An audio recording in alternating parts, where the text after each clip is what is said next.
Hola y bienvenido al podcast de Torres Hola, muy Consulting. buenas, bienvenidos a un nuevo episodio del podcast, episodio 89 de esta serie de entrevistas que estoy haciendo a líderes del sector turístico. En este caso es la primera vez que tengo a alguien con esta experiencia en el área gastronómica, así que es un honor y un placer tener conmigo a Víctor Rocha. Muy buenas. Hola Pablo, ¿qué tal? Encantado de estar aquí contigo. Es un placer que nos dejes parte de tu tiempo para contarnos un poco tu experiencia, una experiencia que son ya 30 años dedicado a la gestión gastronómica, habiendo pasado por medio mundo, literalmente. Así que si puedes, resumiendo, porque son muchísimos años, ¿cómo ha sido esa experiencia, el porqué del área gastronómica y cómo ha ido esa evolución? Parece que soy muy viejo cuando dices 30 años, pero es porque empecé muy chiquitito con el tema de la afición a la cocina, ¿no? A pesar de que mis padres no se han dedicado a esto, mi padre tenía una empresa de construcción y mi madre era carnicera.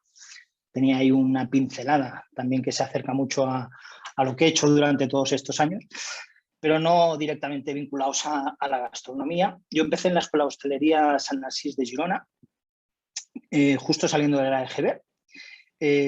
Una vez era una especie de internado porque yo vivía en la Costa Brava y la escuela estaba en la capital. Entonces ir todos los días era un poco complicado, entonces te tenías que quedar ahí a dormir.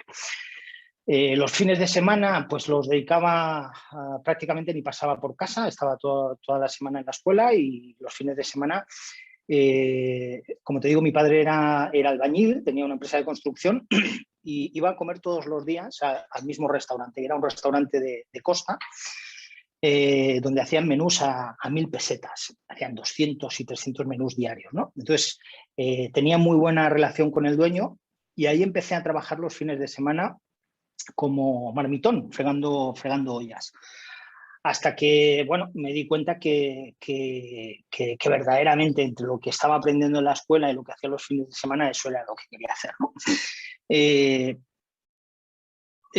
Tuve la gran suerte de que ese personaje, ese jefe que tenía, me supo manejar lo suficientemente como para, imagínate tú, en un restaurante de costa metido en ollas que eran más grandes que yo, que para lavarlas pues tenías que meterte dentro. Había momentos muy duros, ¿no? Pero ese hombre, no sé, quiso apostar por mí, estuve unos cuantos años con él, gracias a él no solamente tuve la oportunidad de trabajar con él, sino que él mismo era el que me empujaba y me buscaba contactos para trabajar y hacer stage en otros restaurantes y en hoteles. Y a partir de ahí pues empieza una carrera meteórica sin sentido, y ya te explicaré el por qué sin sentido, que, como tú dices, me ha llevado por medio mundo, ¿no? Siendo muy jovencito y también estando en ese mismo restaurante y pasando por carnicerías, por pescaderías, por trabajo de mercados, porque al final este hombre lo que me decía es que tenía que conocer la flora y fauna de lo que envolvía la gastronomía, ¿no?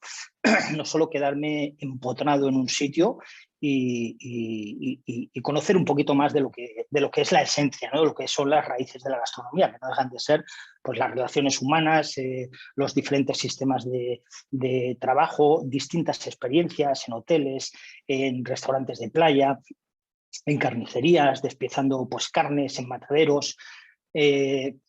Que la cocina no es solo estar metido en la cocina, o sea, la cocina es mucho más que eso, ¿no? Y a partir de ahí, pues ya te digo, en esa etapa tuve la suerte de, junto con Eurotoques, que es una asociación de cocineros europea, que, bueno, hoy en día no es lo que era anteriormente, ¿no?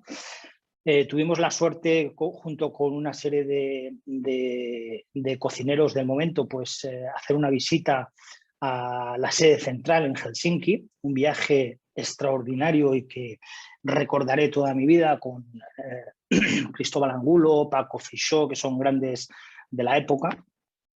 Y eso pues me llevó a que saliendo de Helsinki tuvimos la oportunidad de hacer una visita también a Italia, también con Eurotoques, y a partir de ahí me sale la chispa de que quiero correr mucho, ¿no?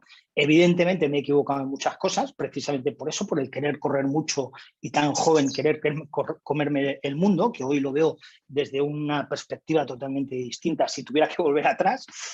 Pero sí que es verdad que ahí empieza pues eso, ¿no? El viajar muchísimo, he trabajado en Francia, en Alemania, en cruceros, en hoteles, he trabajado gestionando cocinas de 300 personas, 300 cocineros, y trabajando en cocinas donde estábamos yo y otro más.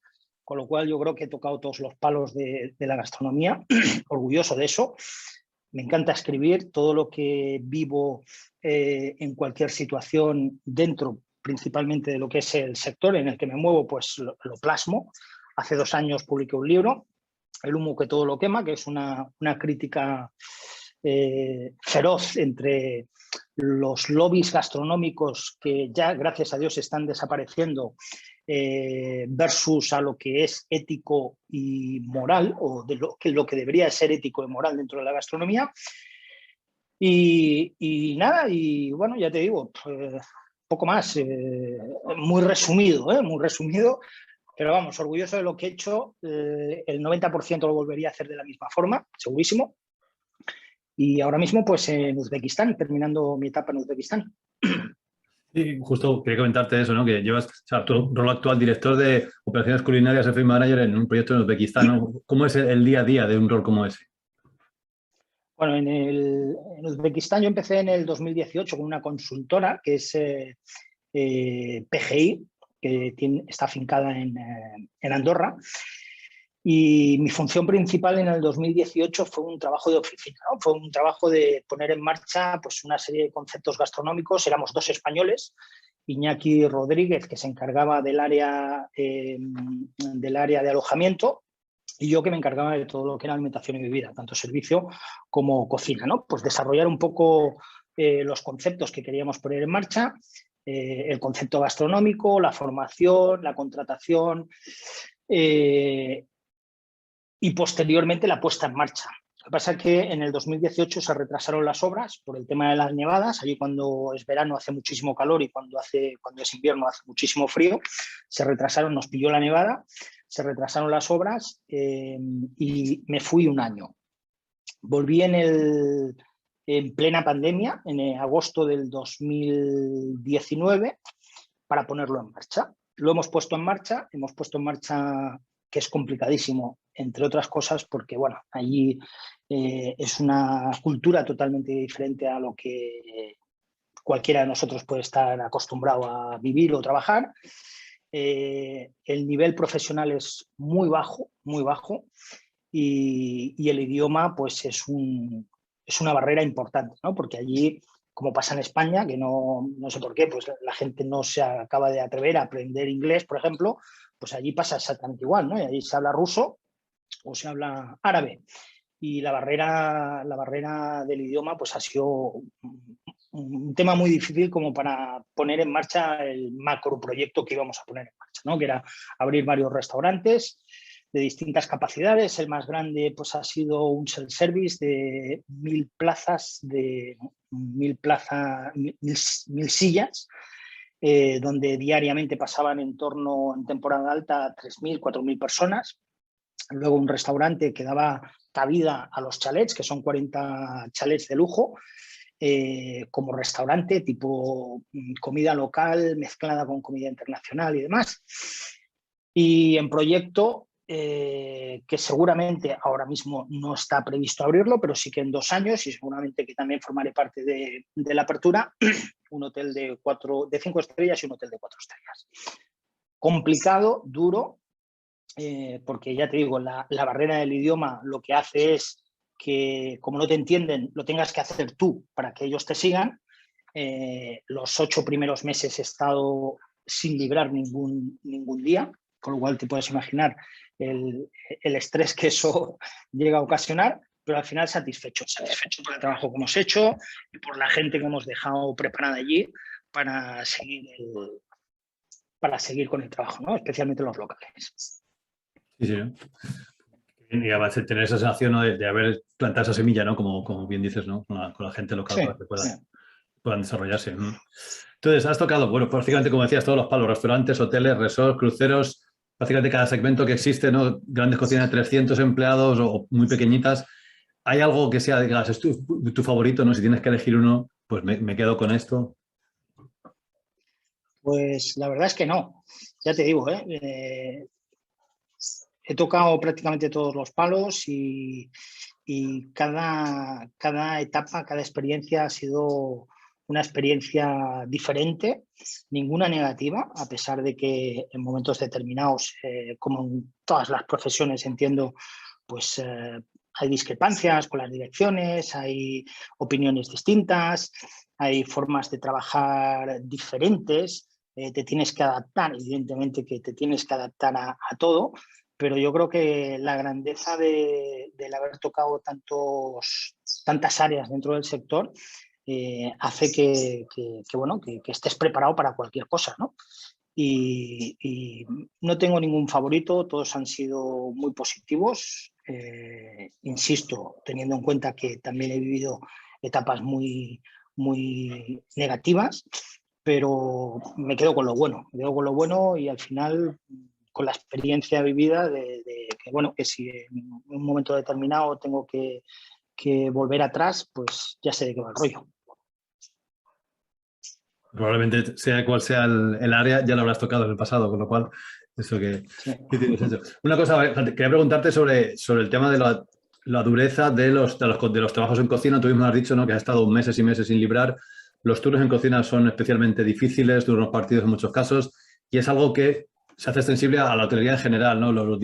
Las condiciones o lo poco que se suele invertir en talento o en formación. ¿Cuál es tu opinión sobre ese tema? Perdona.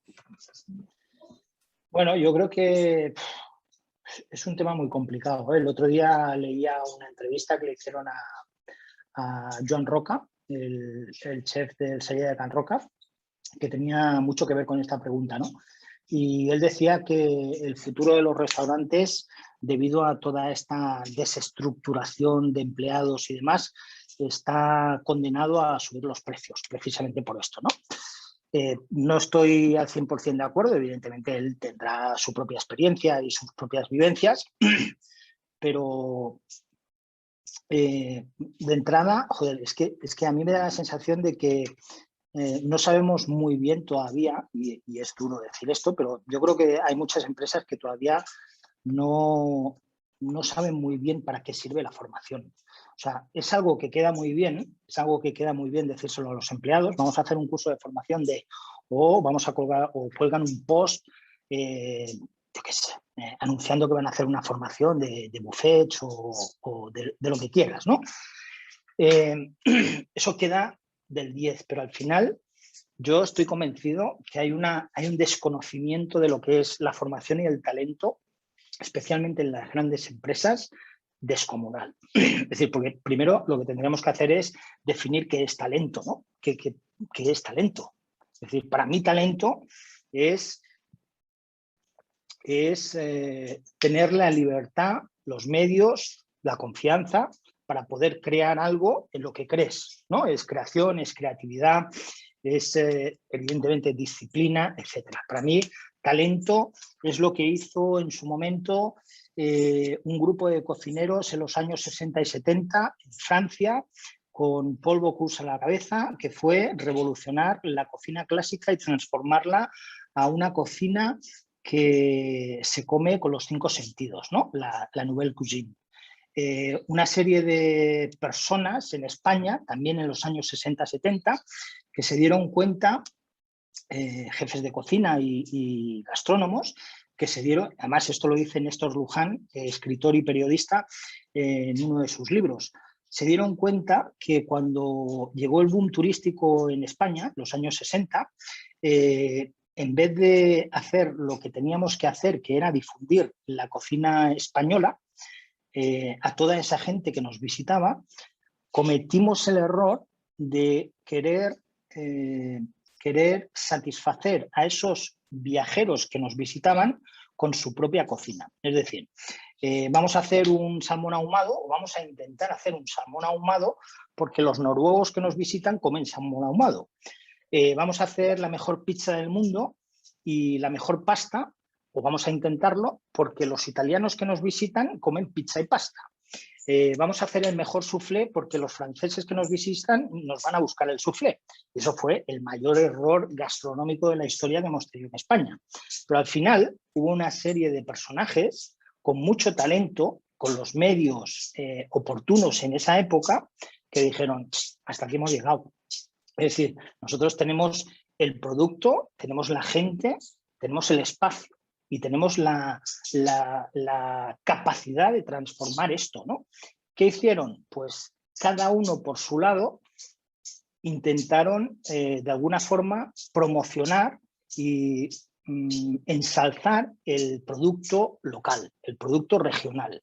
Y es lo que tenemos hoy en día y que se ha mantenido en el tiempo. Es decir, hoy no podemos decir que en España existe una línea de cocina española, porque no es verdad. Nuestra cocina es una cocina regional que está diversificada entre montaña, playa, aire, lo que quieras, pero está vinculada a las regiones, a las comunidades autónomas. Es decir, no es lo mismo cocina española en Cataluña que en el País Vasco. Cada uno tiene sus particularidades y demás. Para mí eso es talento. Es eso, ¿no? El poder haber llegado a conseguir o a definir el concepto que tiene que ser la cocina española.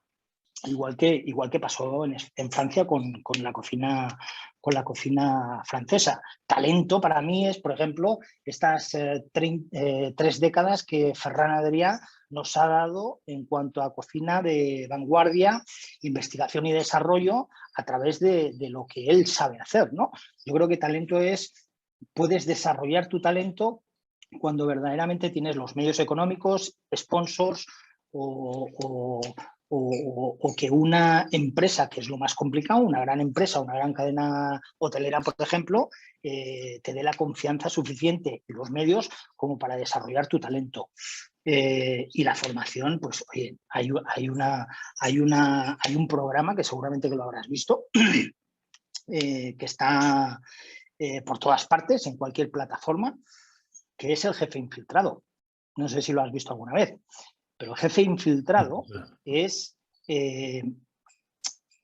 la decadencia empresarial en estado puro. Es decir, un COE, un director de una empresa, un propietario de una empresa familiar o no familiar que decide cambiar su imagen y meterse en la operación. Cuando se mete en la operación, resulta que se da cuenta de las barbaridades que se están haciendo en su empresa y los errores que se están cometiendo. Y a partir de ahí, el formato del programa es, primero le echo la bronca y segundo lo premio. Porque este tío lo necesito, porque este tío tiene cosas muy buenas. Entonces, decía que muchas veces no nos damos cuenta o no sabemos realmente para qué sirve la formación, pero es que la formación le estamos dando una, ¿cómo te diría? Lo estamos ensalzando, lo estamos poniendo tan arriba, que yo creo que nos estamos equivocando. Es decir, la formación es mucho más cercana. Hoy en día, en las grandes cadenas hoteleras, la formación está vinculada a los mandos intermedios, donde los directivos de esa misma cadena, los directivos de hotel, no tienen ni idea que se está dando formación, pero al final se está dando. Es decir, yo creo que es mucho más sencillo todo de lo que hacemos. Es decir, muchas veces es mucho más el querer saber qué es lo que se hace en tu operativa. Yo no me creo que un director de hotel o un director de operaciones no tenga 5 minutos para tomarse un café con un empleado determinado y saber qué es lo que piensa, qué es lo que le gustaría. Las famosas evaluaciones las entrevistas de evaluación. Es decir, que son papeles que están ahí y que teóricamente entran dentro de la cultura de empresa y que todos los años los mandos intermedios tienen que hacer esas entrevistas a sus empleados o a la gente que trabaja con ellos, pero al final es papel mojado. Es decir, sí, se hace, pero a mí me gustaría saber dónde va ese papel, quién lee ese papel. Entonces, verdaderamente, cuando termina la entrevista, se le está diciendo al empleado, oye, necesito que cambies en esto, en esto y en esto, y yo te voy a ayudar en esto y en esto, o dime en qué te puedo ayudar yo. Dependiendo de lo que diga el empleado, oye, igual no llego. Sin embargo, seguimos con la gran mentira de la entrevista de evaluación. ¿Entiendes? Esa entrevista al final no lleva a ningún sitio, no llega donde tiene que llegar.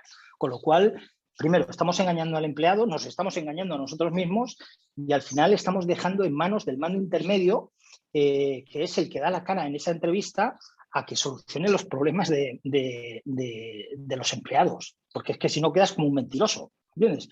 Con lo cual, yo creo que está todo muy distorsionado. Yo creo que tarde o temprano las empresas se van a tener que dar cuenta que no todo vale y que sí, que queda muy bien decir que en mi empresa o en mi compañía se dan formaciones periódicas o constantes, pero también hay que tener en cuenta el objetivo de esas formaciones, ¿entiendes? Y realmente tener claro que si el talento, verdaderamente queremos hablar de talento, hay que dejarlos hacer también. Es decir, no puede ser que tú estés contratando talento y que cuando lo contratas, como la persona que realmente necesitabas para ese puesto, cuando el chaval o la chica diga algo o dé una opinión que va en contra de la línea de lo que es la empresa, joder, digas que es el peor del mundo, ¿entiendes lo que te digo? Y quieras quitártelo de en medio. Es decir, yo creo que primero nos tenemos que hacer una reflexión muy importante a nivel formación y talento, qué es lo que representa, qué es lo que queremos, dónde queremos llegar con estas dos palabras y a partir de ahí pues empezar a irlo poniendo en práctica, que no va a ser fácil. No va a ser fácil, pero todo es posible. Por lo que dices, veo un poco que quizá desde tu punto de vista lo que se busca son, no voy a decir robots, ¿no? Pero perfiles muy, muy estandarizados, ¿no? Y el que tiene, o sea, que se habla de talento, quizá la traducción americana o del inglés, ¿no? Del talent, ¿no? Pero que no se deja al talento florecer, sino que se buscan perfiles muy homogéneos a lo mejor.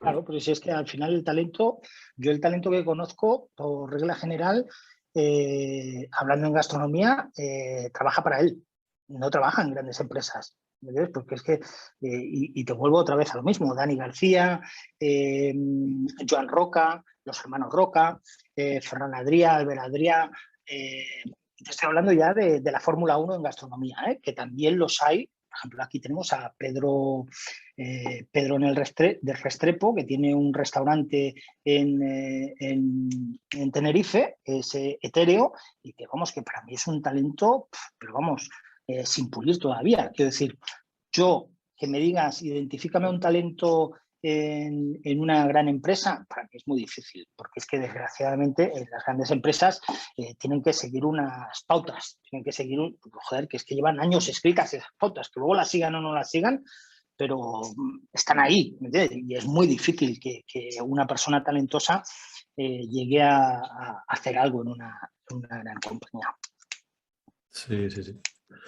Vamos a dar un toque positivo. A esa persona, normalmente vamos a decir joven, ¿no? Perfil joven, adolescente o en los 20 y pocos, que está pensando en dedicarse a la gastronomía, a la cocina. ¿Qué consejo le darías? Consejo, pues es complicado, y menos yo. Yo no estoy para dar consejos a nadie, pero bueno, lo voy a intentar dentro de la experiencia. Yo, particularmente dentro de la gastronomía, yo les aconsejaría, y es un consejo para jóvenes, que los mayores ya es otra historia. Pero los que quieren entrar en la hostelería, yo lo que les diría es que no corran, que la vida es, a pesar de lo que nos inculcan muchas veces, que la vida es muy corta, sobre todo nuestros padres, yo creo que es todo lo contrario, la vida es muy larga. Al final, la visión del sabio, que insisto que seguramente que muchos de los que nos escuchan saben de qué va, es tener claro que siempre hay que mirar hacia adelante, es decir, no te tienes que levantar todos los días por algo, por un compromiso, por un objetivo, por una razón determinada. No te olvides nunca de mirar hacia el lado, derecha y izquierda, para saber quién te está acompañando en momentos difíciles y en los momentos buenos. Tener la capacidad de mirar hacia abajo de vez en cuando para asegurarte que no estás pisando a nadie, porque muchas veces no te vas a dar ni cuenta, pero quizás queriendo o sin querer, a lo largo de tu carrera profesional, pisas a alguien, puede ser que a lo largo de la vida te lo vuelvas a encontrar en un sitio que esté por encima de ti. Eso es un tópico, pero es una realidad como un piano. Y por supuesto, yo creo que de vez en cuando mirar arriba, ¿no? Es decir, al margen de lo que son las religiones y en lo que creas o no creas, da igual si crees en los extraterrestres, en Dios, en Alá o en alguien que te está cuidando de los difuntos que has tenido alrededor tuyo, ¿no?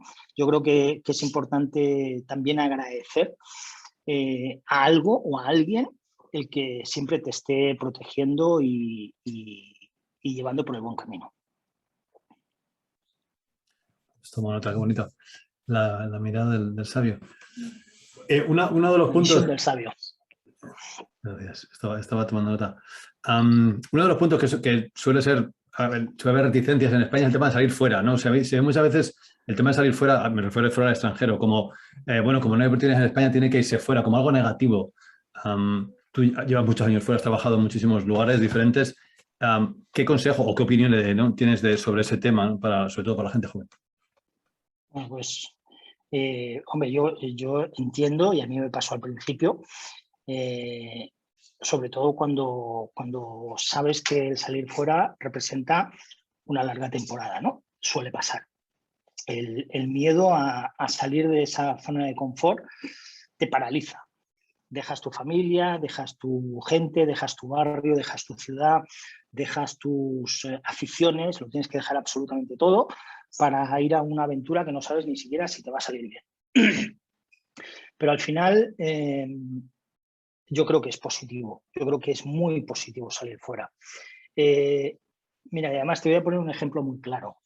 Al final es miedo, ¿eh? Al final es, insisto, miedo a salir de nuestra zona de confort.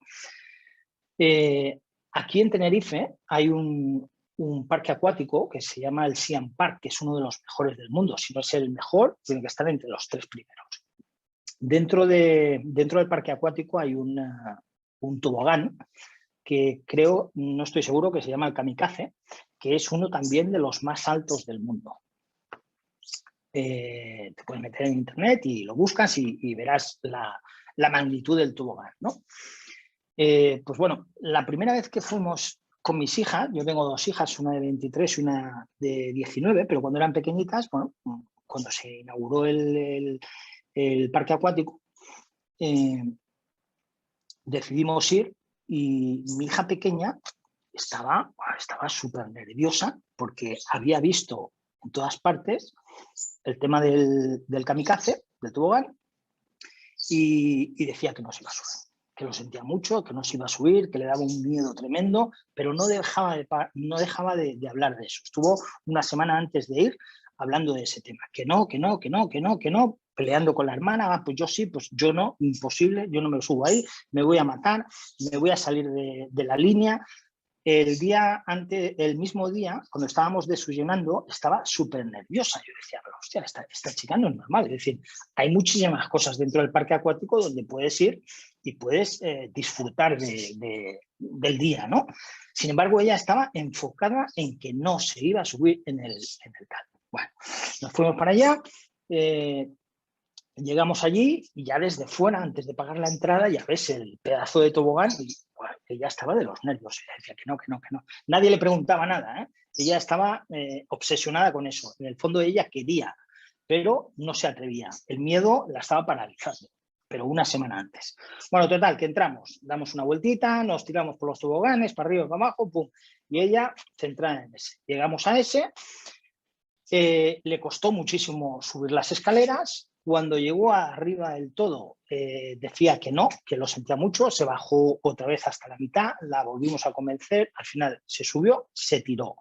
Eso dura 3 segundos, entre que te tiras y bajas dura entre 3 y 5 segundos. Cuando llegó abajo, salió tan rápido para volverse a poner en la cola que dijimos, hostia, esto no es normal. Esto no es normal. Lo que quiero decir con esto es que es un claro ejemplo de que el miedo es tu peor enemigo antes de tomar una decisión. En este caso, con salir fuera, olvídate de los miedos. ¿Sabes lo que te digo? Olvídate de los miedos. Tira para adelante. Y además estamos en un momento súper complicado que desgraciadamente todo esto ya no va a ser un si quieres o no quieres. Esto se va a convertir en una obligación y vas a tener que salir sí o sí. O te apartas del miedo, lo quitas, o va a ser mucho más complicado. Es decir, porque el que esté obligado a salir va a tener que salir sí o sí, y salir con miedo pues no es bueno, ¿no? Yo creo que para mí todas las experiencias que he tenido fuera en el extranjero han sido súper positivas y evidentemente me han dado estabilidad. Es decir, cuando ves que el mercado laboral no se acerca a lo que tú quieres o necesitas, pues tienes que salir fuera. Y ya te digo, o te convences a ti mismo, te olvidas del miedo y le das para adelante, o no vas a hacer nunca nada. Sí, pues ahí dejamos el consejo. Una última pregunta tengo para ti. Para alguien que, si tuviese que fichar a alguien, ¿no? Para tu entorno gastronómico, una cocina donde tú trabajases, ¿hay un perfil específico que tú buscas? ¿Hay unas habilidades que se suelen repetir en ese perfil tipo con lo que te vas a trabajar o que tú crees que es un buen profesional?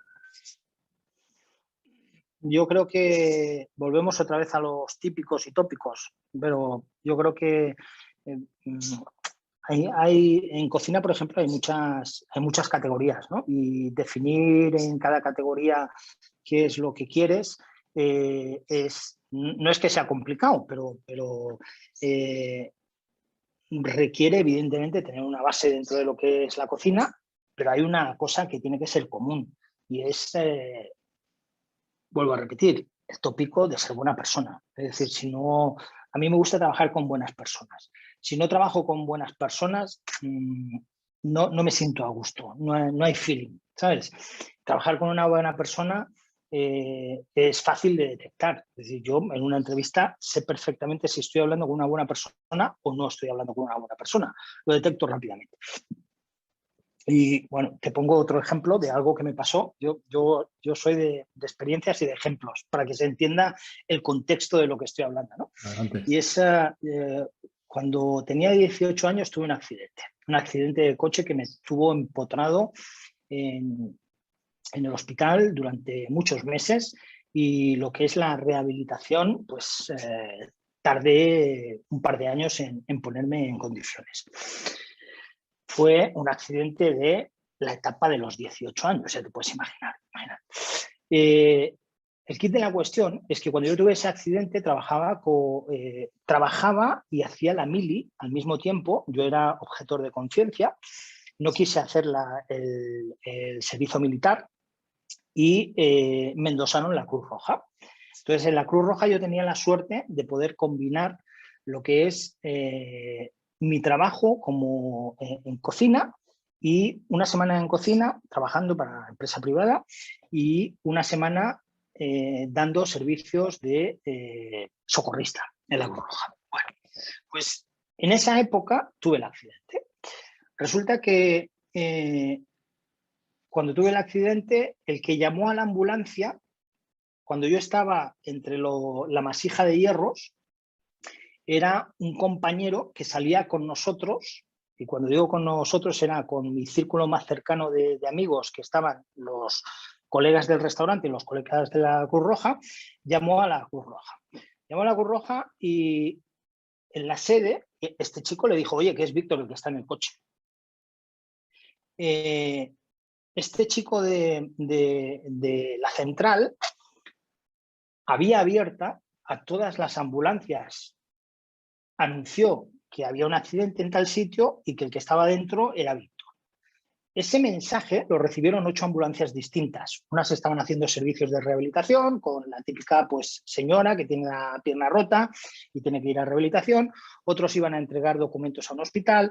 Otros iban a hacer una visita a otra persona mayor, a una casa particular y demás. Y siempre tenía que haber una ambulancia libre para cubrir las urgencias. Bueno, pues en el momento que dijeron por radio que era Víctor el que estaba dentro del coche en el accidente, todos dejaron de hacer su servicio. Todos, absolutamente todos dejaron de hacer su servicio y salieron corriendo. Solo se pidió una ambulancia y salieron corriendo para el destino donde estaba el accidente. Todos salieron a socorrerme. Imagínate poner las sirenas con la señora que iba a rehabilitación, olvidarse de la rehabilitación de la señora y salir corriendo para el accidente, a ver quién llegaba primero. Claro, eso evidentemente representaba que iba a tener un daño colateral personal a los conductores y a los socorristas de cada una, porque eso estaba prohibido, eso no se podía hacer. No se podía hacer.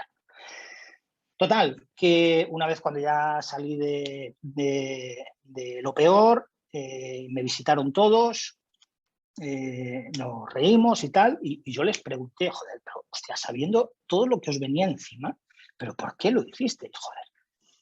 Y la respuesta de ellos es que tú hubieras hecho lo mismo por nosotros, evidentemente. Bueno, a partir de ese momento, decidí que, joder, yo lo que quiero es trabajar con gente buena, con gente humana, con gente con valores, ¿entiendes? Que al margen de que alguna que otra vez tengan que saltarse las reglas, sea por un bien común. Y yo lo único que pido cuando trabajo con gente es trabajar con buenas personas. No me importa nada más. Yo creo que la técnica, la gastronomía, el trabajo, la filosofía de empresa y demás, todo eso se aprende, pero es muy difícil enseñar a alguien a ser buena persona. Sí, eso debería venir de casa ya. Pues con ese mensaje nos quedamos. Víctor, muchísimas gracias por el tiempo y por tu sabiduría. Director gastronómico, y hasta la próxima. Muchas gracias, Pablo. Esto ha sido todo por hoy. Espero que te haya resultado útil. Tienes más información en mi web www.torresconsulting.co.uk, en LinkedIn, en YouTube y en Twitter. Saludos y hasta la próxima.